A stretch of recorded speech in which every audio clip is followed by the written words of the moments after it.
शादी साहब ये भी दसो कि जी रूस की तरफ को बाकायदा स्टेटमेंट आ गया, चीन की तरफ को स्टेटमेंट आ गया और रूस की तरफ को कहा गया कि अगर ट्रंप ने एक काम बंद न किया, ये पागलपन बाकायदा तौर पर उन्हें किया, तो कह रहे हैं कि जी तीजी आलमी जंग भी शुरू हो सकती है। उन्होंने अपने जड़े इंटरव्यू किया, तो क्या नज़र आ रहा है मामला इस पासे जा सकता? चाइना ते रशिया ने आर्सनल सपोर्ट ते बहुत जी दी है। चाइना ने अपनी पूरी बेदू टेक्नोलॉजी दे दी है ईरान ਨੂੰ ਸਾਰਾ ਰਿਕੋਨੈਸੈਂਸ ਤੇ ਸਰਵੇਲੈਂਸ ਜਿਹੜਾ ਉਹ ਚਾਈਨੀਜ਼ ਟੈਕਨੋਲੋਜੀ ਤੇ ਹੁੰਦਾ ਪਿਆ। ਚਾਈਨਾ ਨੇ 5th ਜਨਰੇਸ਼ਨ ਫਾਈਟਰਸ ਦਿੱਤੇ ਨੇ। ठीक ਰਸ਼ੀਆ ਨੇ ਜਿਹੜਾ ਪੋਰਟੇਬਲ ਇੱਕ ਮੁੰਡੇ ਤੇ ਰੱਖਣ ਵਾਲਾ ਰੇਡਾਰ ਸਿਸਟਮ ਹੈ ਬਹੁਤ ਹੀ सही ਐਡਵਾਂਸ ਉਹ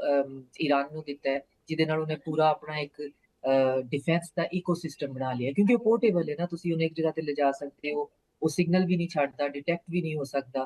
ਤੇ ਉਹ ਬਹੁਤ ਕੁਝ ਹੋਰ ਇਹ ਤੇ ਤਿੰਨ ਚਾਰ ਚੀਜ਼ਾਂ ਤੇ ਨਹੀਂ ਯਾਨੀ ਮਲਟੀਪਲ ਚੀਜ਼ਾਂ ਨੇ ਜਿਹੜੀਆਂ ਦੋਵਾਂ सही ਮੁਲਕਾਂ ਨੇ ਪ੍ਰੋਵਾਈਡ ਕੀਤੀਆਂ ਨੇ ਕਿਉਂਕਿ ਈਰਾਨ ਦਾ ਖੜਾ ਹੋਣਾ ਰਸ਼ੀਆ ਤੇ ਚਾਈਨਾ ਵਾਸਤੇ ਐਗਜ਼ਿਸਟੈਂਸ਼ੀਅਲੀ ਬਹੁਤ ਜ਼ਰੂਰੀ ਹੈ ਇਹਨਾਂ ਦੀ ठीक ਪ੍ਰੈਸਟੀਜ है ਦੇ ਵਾਸਤੇ ਵੀ ਬਹੁਤ ਜ਼ਰੂਰੀ ਹੈ ਇਹਨਾਂ ਦੀ ਕ੍ਰੈਡੀਬਿਲਿਟੀ ਵਾਸਤੇ ਬਹੁਤ ਜ਼ਰੂਰੀ ਹੈ ਤੇ ਅਗਰ ਕੋਈ ਸੂਰਤ ਹਾਲ ਐਸੀ ਹੋ ਗਈ ਖੁਦਾ ਨਾ ਖਾਸਤਾ ਜਿਹੜੀ ਕਿ ਹੋ ਸਕਦੀ ਹੈ जी जी ਉਹ ਇਹ ਵੇ ਕਿ ਜਦੋਂ ਹੁਣ ਜਿੰਨੀ ਕੁ ਮਾਰ ਇਸਰਾਈਲ ਨੂੰ ਪੈਂਦੀ ਹੈ ਵੀ ਤੇ ਜਿੰਨੀ ਵੱਡੀ ਉਹ ਰੋਕ ਡੇਟ ਹੈ ਇਹ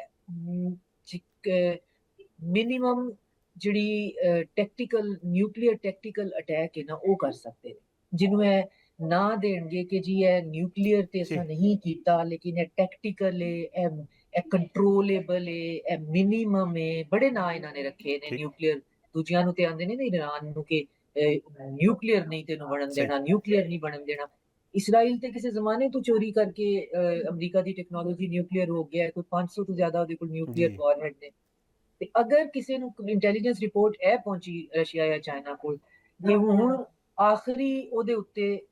ਇਸਰਾਈਲ ਜਿਹੜਾ ਹੈ ਹੁਣ ਟੈਕਟੀਕਲ ਨਿਊਕਸ ਇਸਤੇਮਾਲ ਕਰਨ ਦੀ ਗੱਲ ਪਿਆ ਕਰਦਾ ਹੈ ਤੇ ਫਿਰ ਇਹਨਾਂ ਵਿੱਚੋਂ ਕੋਈ ਇੱਕ ਜਿਹੜਾ ਹੈ ਉਹ ਯਕੀਨਨ ਇੰਟਰਵੀਨ ਕਰੇਗਾ ਤੇ जी ਬਹੁਤ ਸਟਿਫਲੀ ਕਰੇਗਾ ਬੇਸ਼ੱਕ ਕਿ ਚਾਈਨਾ ਦੀ ਨਾਨ ਇੰਟਰਵੈਂਸ਼ਨਿਸਟ ਪਾਲਿਸੀ ਉਹ ਆਪਣੇ ਬੂਟਸ ਔਨ ਗਰਾਊਂਡ ਨਹੀਂ ਭੇਜੇਗਾ ਰਸ਼ੀਆ ਇਸ ਵਕਤ ਆਪ ਆਪਣੀ ਜੰਗ सही ਮਸਰੂਫ ਹੈ ਲੇਕਿਨ ਕੁਝ ਨਾ ਕੁਝ ਐਸਾ ਜ਼ਰੂਰ ਕਰਨਗੇ ਬਹੁਤ ਵੱਡੇ ਪੈਮਾਨੇ ਤੇ ਡਿਪਲੋਮੈਟਿਕਲੀ ਜਾਂ ਟੈਰਿਫ ਜਾਂ ਸੈਂਕਸ਼ਨਸ ਦੇ ਮਾਮਲੇ 'ਚ ਜਾਂ ਕੋਈ ਵੀ ਆਪਣੀ ਇੱਕ ਸਟ੍ਰੈਟਜੀ ਫਿਰ ਉਹ ਚੀਜ਼ਾਂ ਨੂੰ ਕੁਝ ਹੋਰ ਤਰ੍ਹਾਂ ਸੰਭਾਲਣਗੇ ਕਿਉਂਕਿ ਇਸਰਾਈਲ ਨੂੰ ਜਿਸ ਸਪੀਡ ਨਾਲ ਉਹ जी जी ਖੰਡਰ ਬਣਦਾ ਪਿਆ ਉਹ ਸਸਟੇਨ ਨਹੀਂ ਕਰ ਸਕਦਾ 4 ਦਿਨ ਵੀ ਹੋਰ ਈਰਾਨ ਦਾ ਤੇ ਸਟਾਕ ਪਾਈਲ ਕਹਿੰਦੇ ਨੇ ਸ਼ਹਿਰਾਂ ਦੇ ठीक ਸ਼ਹਿਰ ਨੇ ਜ਼ਮੀਨ ਦੇ ਥੱਲੇ ਉਹਨਾਂ ਦੇ ਕੋਲ ਇੰਨਾ ਅਸਲਾ ਆਵੇ ਪਿਛਲੇ 40 ਸਾਲ ਦੀ ਉਹ ਤਿਆਰੀ ਪੇ ਕਰਦੇ ਨੇ ਇਹਨਾਂ ਦੇ ਜਰਨਲ ਆਂਦੇ ਨੇ ਵੀ सही ਸਾਡੇ ਕੋਲ 4 ਤੋਂ ਅਸੀਂ 5ਵਾਂ ਦਿਨ ਨਹੀਂ ਕੱਢ ਸਕਦੇ ਸਾਡੇ ਕੋਲ ਚੀਜ਼ਾਂ ਮੁੱਕਦੀਆਂ ਨੇ ਪਿਆ ਤੇ ਅਗਰ ਇਹਨਾਂ ਕੋਲ ਇਹ ਜਦੋਂ ਕਾਰਨਰ ਹੋ ਜਾਣਦੇ ਤੇ ਫਿਰ ਨਿਊਕਲੀਅਰ ਵੀ ਹੋ ਜਾਣਦੇ ਇਹਨਾਂ ਨੂੰ ਤੇ ਕੋਈ ਫਰਕ ਨਹੀਂ ਪੈਂਦਾ ਤੇ ਇਹ ਤੇ जी ਇੰਤਹਾਈ ਬਾਰਬੈਰਿਕ ਜੈਨੋਸਾਈਡਲ ਮੈਨੀਅਕ ਲੋਕ ਨੇ ਉਹਨਾਂ ਨੇ ਤੇ ਕਿਆਮਤ ਜਿਹੜੀ ਉਹ ਆਂਦੇ ਨੇ ਪੇ ਸਾਡੇ ਤੇ ਆਵੇ ਕਿਆਮਤ ਆਵੇ ਦੀ ਤੇ सही ਮਸਾਇਆ ਆਵੇਗਾ ਤੇ ਇਸ ਗੱਲ ਨੂੰ ਬਿਲਕੁਲ ਪੜ੍ਹੇ ਲਿਖੇ ਲੋਕ ਨੂੰ ਲੱਗਦਾ ਹੈ ਕਿ ਸ਼ਾਇਦ ਇਹ ਗੱਲ ਕਿੰਨੀ ਅਜੀਬ ਜੀ ਤੁਸੀਂ ਪੇ ਕਰਦੇ ਹੋ ਪੜ੍ਹੇ ਲਿਖੇ ਹੋ ਕੇ ਇਸ ਤਰ੍ਹਾਂ ਦੀ ਗੱਲ ਪੇ ਕਰਦੇ ਹੋ ठीक ਬਈ ਉਹ ਇਸ ਗੱਲ ਦੇ ਉੱਤੇ ਯਕੀਨ ਕਰਕੇ ਉਹਨਾਂ ਨੇ ਉੱਥੇ ਲੱਖਾਂ ਦੇ ਹਿਸਾਬ ਨਾਲ ਫਲਸਤੀਨ 'ਚ ਬੰਦੇ ਮਾਰ ਛੜੇ ਨੇ ਕਿ ਇਹ ਗੋਇਮ ਨੇ ਜਿਹੜਾ ਗੋਇਮ जी ਹੁੰਦਾ ਹੈ ਜਿਹੜਾ ਕਿ ਐਮਲਕ ਹੁੰਦਾ ਹੈ ਉਹਦਾ ਔਰਤ ਮਰਦ ਬੱਚਾ ਜਾਨਵਰ ਲਾਈਵ ਸਟਾਕ ਹਰ ਸ਼ੈ ਤੁਸੀਂ ਮਾਰ ਦੇਣੀ ਹੁੰਦੀ ਹੈ ਅਗਰ ਤੁਸੀਂ ਇੱਕ ਸ਼ੈ ਤੁਸੀਂ ਛੱਡਦੇ ਹੋ ਜਿਵੇਂ ਸੁਲਮਾਨ ਨੇ ਛੱਡੀ ਸੀ ਤੇ ਉਹ ਤੁਹਾਡੇ ਉੱਤੇ ਖੁਦਾ ਦਾ ਕਰਸ ਹੁੰਦਾ ਹੈ जी ਅਸੀਂ ਮਜਬੂਰ ਹਾਂ ਇਸ ਤਰ੍ਹਾਂ ਦੀਆਂ ਗੱਲਾਂ ਕਰਨ ਚ ਅਸੀਂ ਵਰਨਾ ਇਸ ਤਰ੍ਹਾਂ ਦੀ ਗੱਲਾਂ ਦੇ ਉੱਤੇ ਯਕੀਨ ਨਹੀਂ ਰੱਖਦੇ ਲੇਕਿਨ ਇੱਕ ਪੂਰੀ ਸਟੇਟ ਸੋ ਕਾਲਡ ਇਸ ठीक ਆਈਡੀਓਲੋਜੀ ਤੇ ਆਪਰੇਟ ਵੀ ਕਰਦੀ ਉਹ ਅਗਰ ਕੱਲ ਨੂੰ ਕਿਆਮਤ ਜਿਹੜੀ ਉਹ ਇੰਜੀਨੀਅਰ ਕਰਕੇ ਕਿ ਸਾਡਾ ਮਸਾਇਆ ਹੋਣਾ ਹੀ ਤਦ ਜਦੋਂ ਇੱਕ ਵਾਰੀ सही ਪੂਰਾ ਜਿਹੜਾ ਨਾ ਅਪੋਕਲਿਪਸ ਆ ਜਾਏਗਾ ਤੇ ਉਹ ਨਿਊਕਲੀਅਰ ਹੋ ਜਾਂਦੇ ਨੇ ਇਹ ਸੂਰਤ ਹਾਲ ਜਿਹੜੀ ਹੈ ਇੰਨੀ ਸਾਦਾ ਹੈ ਨਹੀਂ ਜਿੰਨੀ ठीक है ਸਾਨੂੰ ਲੱਗਦੀ ਵੀ ਨਹੀਂ ਕਿ ਸਾਦਾ ਇੱਕ ਅੰਦਰ ਹੈ ਇੱਕ ਐਂਜ਼ਾਇਟੀ ਇੱਕ ਪਰੇਸ਼ਾਨੀ ਲੇਕਿਨ ਕਿਉਂਕਿ ਅਸੀਂ ਬੜੇ ਰੈਜ਼ਿਲੀਐਂਟ ਲੋਕ ਹਾਂ ਸਾਨੂੰ ਅਸੀਂ ਵੇਖਾਂਗੇ ਕਿ ਵਟ ਵਿਲ ਬੀ ਕੀ ਕਰ ਸਕਦੇ ਹਾਂ शाहज़ाद साहबा ट्रंप ने बूट्स ऑन ग्राउंड की भी गल की वो कहते हैं कि जी ठीक है फिलहाल तो जरूरत नहीं लेकिन अगर सानू जरूरत पई तो इस असी बिल्कुल ही तुसी इस चीज़ को नहीं कर सकते कि जी असी वाकई उत्थे फौजी भी भेज सकते हैं क्या इस तरह का यह मुमकिन है और क्या वाकई अमरीका अगर एक करेगा तो फिर बूट्स ऑन ग्राउंड नाल अमरीका फस जाएगा इत्थे या वो कामयाब होएगा तुहानू क्या नज़र आ रहा है ਨਹੀਂ ਬੂਟਸ ਔਨ ਗਰਾਊਂਡ ਤੇ ਬਹੁਤ ਮੁਸ਼ਕਿਲ ਕੰਮ जी ਹੈ ਯੂਰਪੀਅਨਸ ਦੀ ਅਗਰ ਤੁਸੀਂ ਗੱਲ ਤੇ ਕਰਦੇ ਹੋ ਅਗਰ ਮੈਂ ਤੁਹਾਡਾ ਸਵਾਲ ਸਮਝੀਆਂ ਤੇ ਯੂਰਪੀਅਨਸ ਕੋਲ ਤੇ ਬੂਟਸ ਹੈ ਹੀ ਕੋਈ ਨਹੀਂ ਗ੍ਰੀਨਲੈਂਡ ਬਚਾਉਣ ਵਾਸਤੇ ਇੰਗਲੈਂਡ ਨੇ ਇੱਕ ਸੋਲਜਰ ਭੇਜਿਆ ਸੀ ਮੈਂ ਮੈਟਾਫੋਰਿਕਲੀ ਨਹੀਂ ਕਹਿ ਰਹੀ ठीक ਮੈਂ ਕਾਮਿਕਲੀ ਨਹੀਂ ਕਹਿ ਰਹੀ ਇਹ ਹਿਸਟੋਰਿਕ ਫੈਕਟ ਹੈ ਕਿ ਇੱਕ ਸੋਲਜਰ ਉਹਨਾਂ ਨੇ ਭੇਜਿਆ ਸੀ, ਕੋਈ 20-25 ਜਰਮਨੀ ਦੇ ਸਨ, ਇਸੇ ਤਰ੍ਹਾਂ ਹੀ ਜਿਹੜੇ ਨਾ ਉਹਨਾਂ ਕੋਲ ਫੌਜੀ ਨੇ, ਨਾ ਉਹਨਾਂ ਕੋਲ ਅਸਲਾ ਸਹੀ ਹੋਵੇ, ਨਾ ਉਹਨਾਂ ਕੋਲ ਕੋਈ ਹੋਰ ਸਪੋਰਟ ਸਿਸਟਮ ਹੈ। ਅਗਰ ਇਹਨਾਂ ਕੋਲ ਇਹ ਸਭ ਕੁਝ ਹੁੰਦਾ ਤੇ ਯੂਕਰੇਨ ਦੇ ਵਿੱਚ ਜਿਹੜਾ ਉਹ ਰਸ਼ੀਆ ਨੂੰ ਸ਼ਿਕਸਤ ਦੇ ਲੈਂਦੇ। ਬੂਟ ਔਨ ਗਰਾਊਂਡ ਉਧਰੋਂ ਨਹੀਂ ਹੋਣੇ। ਚਾਈਨਾ ਨੇ ਵੀ ਬਿਲਕੁਲ ਬੂਟ ਔਨ ਗਰਾਊਂਡ ਹਾਈਲੀ ਅਨਲਾਈਕਲੀ ਹੈ ਕਿ ਉਹ ਦੇਵੇਗਾ, ਤੇ ਇਰਾਨੀਆਂ ਨੂੰ ਬੂਟ ਔਨ ਗਰਾਊਂਡ ਦੀ ਜ਼ਰੂਰਤ ਵੀ ਨਹੀਂ, ਕਿਉਂਕਿ ਉਹ ਸਹੀ 90 ਮਿਲੀਅਨ ਦੀ ਆਬਾਦੀ ਹੈ ਤੇ ਉਹ ਬਹੁਤ ਇਸ ਮਾਮਲੇ 'ਚ ਉਹ ਤੇ ਵੈਸੇ ਹੈਲਪ ਲੈਂਦੇ ਵੀ ਨਹੀਂ। ਤੇ ਉਹ ਉਹਨਾਂ ਦੀ ਇਹ ਪ੍ਰਾਈਡ ਹੀ ਇਸੇ ਵਿੱਚ ਹੈ ਕਿ ਉਹਨਾਂ ਨੇ ਠੀਕ ਹੈ ਸੋਲਜਰਸ ਦੀ ਹੈਲਪ ਨਹੀਂ ਉਹਨਾਂ ਕੋਲ ਕਿਸੇ ਦੀ ਚਾਹੀਦੀ, ਉਹਨਾਂ ਨੂੰ ਡਿਪਲੋਮੈਟਿਕ ਸਪੋਰਟ ਚਾਹੀਦੀ ਹੈ, ਉਹਨਾਂ ਨੂੰ ਅਸਲੇ ਦੀ ਸਪੋਰਟ ਚਾਹੀਦੀ ਹੈ। ਉਹ ਦੋ ਸਪੋਰਟਸ ਜਿਹੜੀਆਂ ਨੇ, ਡਿਪਲੋਮੈਟਿਕ ਸਪੋਰਟ ਤੇ ਉਹਨਾਂ ਕੋਲ ਪੂਰੇ ਰੀਜਨ ਦੀ ਹੈ, ਤੇ ਜਿਹੜੀ ਨੈਰੇਟਿਵ ਦੀ ਸਪੋਰਟ ਹੈ ਉਹ ਵੈਸਟ ਜਿਹੜਾ ਉਹ ਵੈਸੇ ਹੀ ਸ਼ਦੀਦ ਨਫ਼ਰਤ ਇਜ਼ਰਾਈਲ ਤੋਂ ਕਰ ਗਿਆ ਗਜ਼ਾ ਦੇ ਜੈਨੋਸਾਈਡ ਦੇ ਬਾਅਦ, ਤੇ ਉਹ ਆਲਰੇਡੀ ਉਹਨਾਂ ਕੋਲ ਹੈ,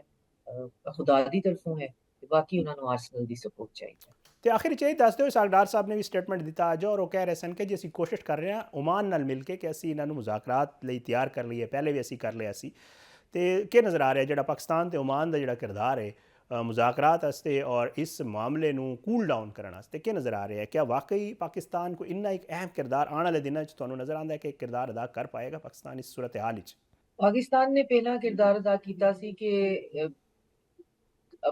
ਹੋਰ ਰੀਜਨਲ ਤਾਕਤਾਂ ਦੇ ਨਾਲ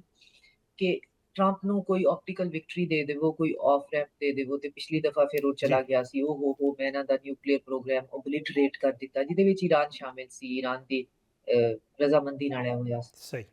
ਈਰਾਨ ਨੇ ਇਸ ਦਫਾ ਇਨਕਾਰ ਕਰ ਦਿੱਤਾ, ਲਿਹਾਜ਼ਾ ਜਿਹੜੇ ਮੀਡੀਏਸ਼ਨ ਕਰਨ ਵਾਲੇ ਮੁਲਕ ਨੇ ਉਹਨਾਂ ਕੋਲ ਕੋਈ ਬਹੁਤ ਲੰਬੀ ਲਿਸਟ ਨਹੀਂ ਕਿ ਅਸਾਂ ਮੀਡੀਏਟ ਕੀ ਕਰਨਾ ਹੈ। ਇੱਕ ਐਸਾ ਮੁਲਕ ਜਿਹੜਾ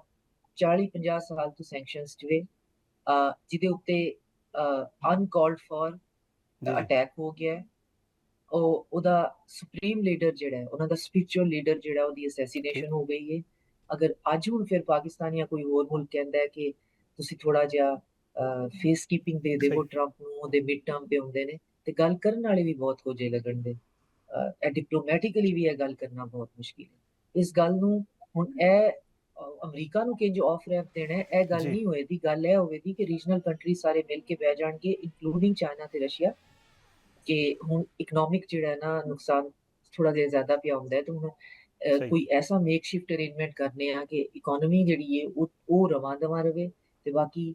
ਜੰਗ ਐਲਾਨੇ ਜੰਗ ਜਿਹੜਾ ਉਹ ਜਾਰੀ ਰਵੇ, ਤੇ ਇਹਨੂੰ ਜੰਗ ਨੂੰ ਫਿਰ ਕਿਸੇ ਹਤਮੀ ਨਤੀਜੇ ਤੇ ਪਹੁੰਚਾਣੇ ਆ, ਜਾਂ ਫਿਰ ਹੈ ਕਿ ਅਗਰ ਜੰਗ ਨੂੰ ਹਤਮੀ ਨਤੀਜੇ ਤੇ ਨਹੀਂ ਪਹੁੰਚਾਉਣਾ ਤੇ ਇਹਨੂੰ ਕਿਸ ਬੁਨਿਆਦ ਤੇ ਰੋਕਨੇ ਆ ਕਿ ਈਰਾਨ ਦੇ ਉੱਤੇ ਸਾਰੀਆਂ ਸੈਂਕਸ਼ਨਸ ਖਤਮ ਕਰ ਦਿੱਤੀਆਂ ਜਾਣ, ਤੇ ਇਜ਼ਰਾਈਲ ਦੇ ਨਾਲ ਜਿਹੜਾ ਨਾ, ਇਜ਼ਰਾਈਲ ਈਰਾਨ ਵਾਸਤੇ ਥ੍ਰੈਟ ਹੈ, ਇਸ ਥ੍ਰੈਟ ਨੂੰ ਹਮੇਸ਼ਾ ਵਾਸਤੇ ਮਿਟੀਗੇਟ ਕੀਤਾ ਜਾਏ। ਤੇ ਇਹ ਚੂੰਕਿ ਤੁਹਾਨੂੰ ਸੁਣਨ ਤੋਂ ਵੀ ਲੱਗਦਾ ਹੋਵੇਗਾ ਕਿ ਉਹ ਗੱਲਾਂ ਨੇ ਜਿਨ੍ਹਾਂ ਨੂੰ ਹਲੀ ਪੈ ਕੇ ਉਹਨਾਂ ਦਾ ਫਰੇਮਵਰਕ ਵੀ ਦਿਮਾਗ ਜਿਹੜਾ ਉਹ ਸਮਝ ਨਹੀਂ ਸਕਦਾ ਪਿਆ, ਤੇ ਲਿਹਾਜ਼ਾ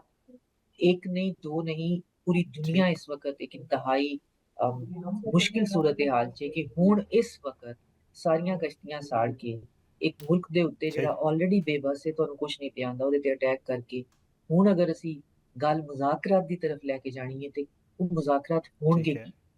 ਵਰਨਾ ਤੇ ਜੰਗ ਜਾਰੀ ਰਹੇਗੀ। ਤੇ ਉਹ ਮੁਜ਼ਾਕਰਾਤ ਕੀ ਹੋਣਗੇ? ਈਰਾਨ ਨੂੰ ਕੀ ਚਾਹੀਦਾ ਹੋਵੇਗਾ ਜਿਹਦੀ ਵਜ੍ਹਾ ਨਾਲ ਉਹ ਜੰਗ ਰੋਕੇਗਾ? ਵਰਨਾ ਉਹ ਕਿਉਂ ਰੋਕੇਗਾ?